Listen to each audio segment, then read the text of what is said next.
focus on leverages rather than the differences. Both parties need to recognize that they are on the same side. My belief is that every individual on this planet has a leadership trait.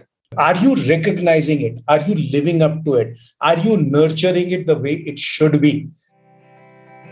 Hey, you are listening to Dream 100 Business Show podcast with Savita Hosamani. We at Dream 100 Business Show are on a mission to help business owners to move to the next level in their personal and business journey by helping them to make smarter decisions.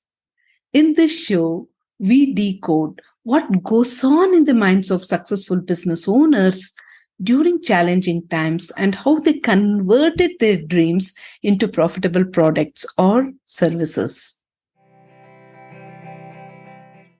Somebody once explained to me the meaning of fine. Fine, when expanded, becomes feelings inside, not expressed. Everything is going on smoothly on the surface, but on the inside, you feel that something is amiss. And you feel that you are not in your element. You are not just contributing anything. This was exactly what I was feeling when I was working. And then I decided that I cannot push myself any further and I need to quit. In spite of everything, in spite of all the comforts and all the wisdom saying that I should not be quitting, but still I listened to my heart because I felt that I could not go further and I quit the corporate world. And I thought that I was the only strange person who had experienced this. But as I met a lot of people, I realized that there are so many people who experience this sort of feeling at different stages of life. In this episode, we talked to Mr. Satyen Parikh, who quit his comfortable corporate job and jumped into the entrepreneurial world. He guides business owners in building high-performing teams and achieving their business goals. I was also fortunate to be a student. A talk with Satyen sir is a must listen as he shares valuable gems for business success. So let's listen to his journey of how he made tough decisions. You had a successful corporate job of 30 years and you quit it and then you started off with a venture.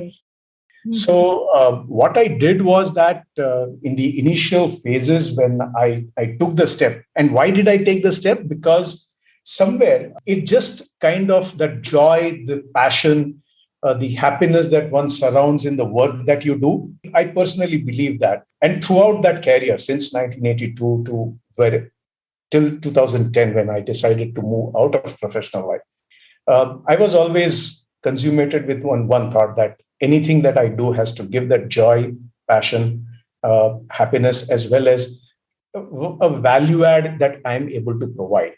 So when I saw that slackening, when I saw that things not really going the way it kind of was telling on me in my kind of outlook and somewhere that inner frustration builds up and whatnot.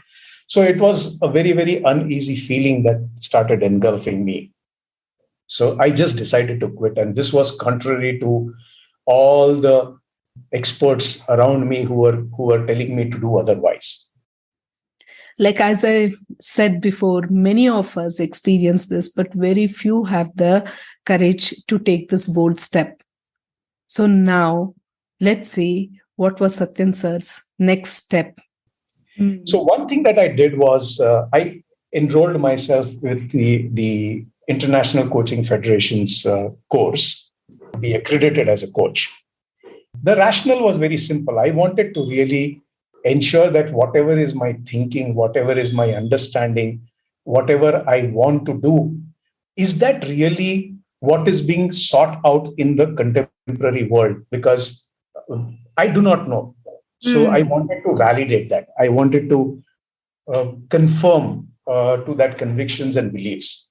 Fortunately, that course, the people that I met up with, and whatever I was able to achieve during that time of 2 to 3 months, gave me that level of confidence that my thinking is right.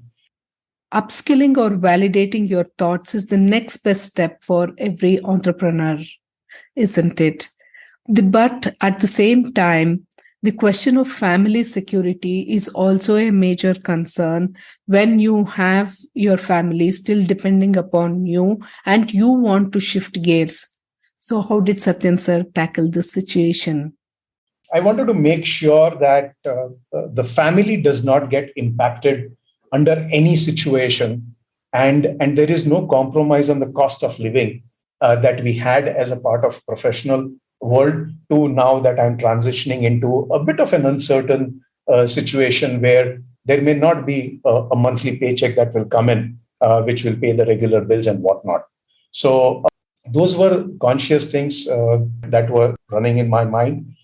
And I just then started off with reaching out to my network, reaching out to my contacts, talking to them, letting them know about my thought process and how can I be, someone who can probably value add to their aspirations and their ambitions about their businesses or about their own self. In a nutshell, that is where the whole even certain amount of predicament and whatnot was there. One thing that I also was very clear, and me and my wife would discuss that very regularly, is to ensure that at no point of time I should have any regrets of the decisions that are taken. They may be right or wrong, and we can only know about it in the hindsight. So, rather than trying to really decipher, oh, I should have done this. And again, being very candid and honest, Savit, I would say that in the initial probably 3-4 years, even as I was doing the work and I was kind of getting my feet on ground with the venture and running the practice and whatnot, there was always that pang, uh, a kind of a thought process at the back of the mind. What is this better, or do I really go back to professional world? Right. So, but then one thing that I stuck on to is that if I have taken that decision, I have to live with it. I cannot create any safety nets for myself. In fact, that was testing time because my elder son had just got in for his master's at US in RIT. My younger son was just in standard ninth. My mother was a cancer survivor. I had just lost my dad in 2010, January. So there were a lot of emotional plus the other responsibility baggage. And that is when I took this decision. So you can imagine. If you want to know about the entire journey of Satyen Parikh sir, listen to the 53rd episode of Dream 100 Business Show entirely, where he shares his business success secrets. He has a beautiful message to his listeners. Let's hear it out. Any person who is seeking to be coached needs to first understand the difference between what is being coached and being consulted.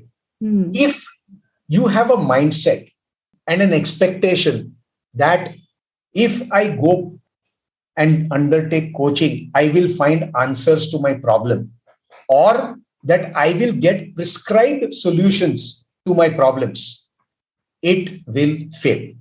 Coaching is not about providing you a prescription. It is not a patient visiting a doctor. So that needs to be very, very fundamentally understood and clear in the mind. Are you ready to be coached? I think comes from the fact that it is important for the person to self assess what are your current issues and problems? What are you expecting? Sometimes just appropriate reading, recognizing real issues can help you find a problem. You don't need any third party to tell you. You know the answers. You may be in predicament.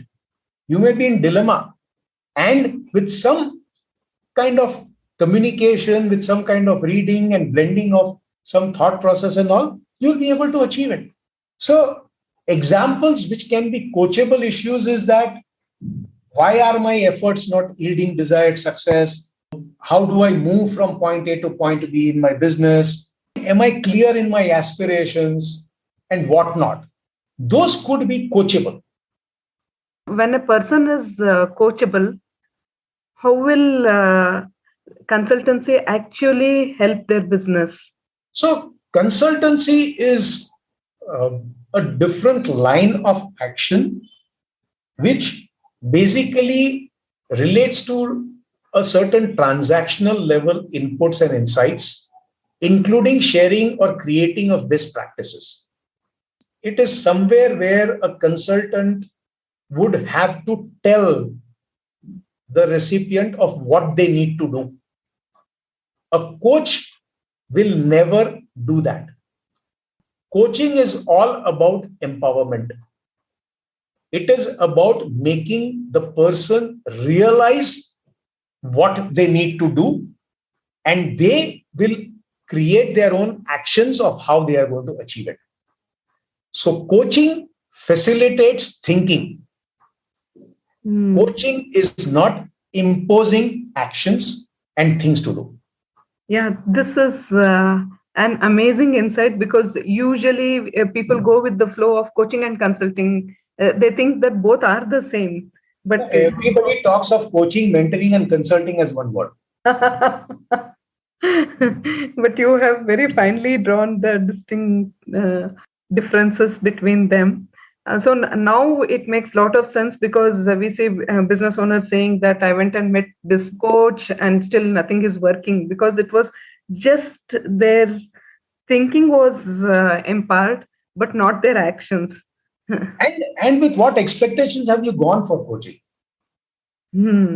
I'm facing one burning issue, and somebody has come and told me, go to this coach. He's great. He will really help you find solutions to all your problem. So I go to that coach, and my mind is only focused on this burning issue. The coach is taking me tangentially. I will take some inputs. Then I'll come and I experiment here, and I'll say, what, yeah, I spent my money, and this is useless, coach. Whoever gave this, they don't even know. If you are a person who cares about your growth and you feel that it will help any of your friends' growth as well, then do care to share this episode with all the people whom you want to listen, learn, and implement. For real-time interaction with real people, click on the link in the show notes and join the Telegram group to connect and interact with other listeners. We are always waiting to hear from you. Thank you so much for being such a wonderful listener.